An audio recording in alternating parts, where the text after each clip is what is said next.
పూరా లోకల్. ముందుగా కాంగ్రెస్ పార్టీ ఇచ్చినటువంటి షోకాజ్ నోటీసును మీకు ప్రదర్శించాలనుకుంటున్నాం. ఎందుకంటే ముట్టిందన్న విషయం తెలవాలి కాబట్టి షోకాజ్ నోటీసు అదే సస్పెన్షన్ ఆర్డర్. ఇది కాంగ్రెస్ పార్టీ మాకు ఇచ్చినటువంటి సస్పెన్షన్ ఆర్డర్. ఇది ఎక్కడ మిస్ కాకూడదని ఫ్రేమ్ కట్టించడం, మళ్ళా నలగకూడదనే ఉద్దేశంతో.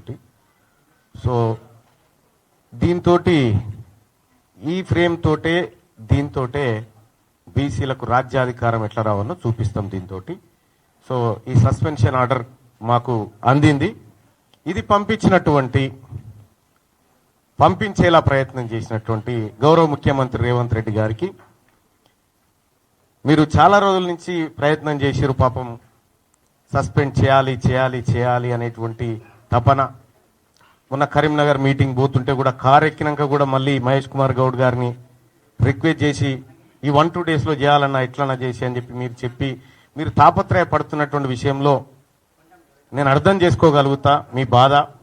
ఎందుకంటే మీ దగ్గర ఉండేటువంటి వ్యక్తులు సహజంగానే బానిసలుగా ఉండాలని మీ ఉద్దేశం కావచ్చు, అది సహజంగానే మీరు కోరుకుంటారు. కానీ తీన్మార్ మల్లన్న విషయంలో కోరుకోవడమే మీరు చేసిన పొరపాటు.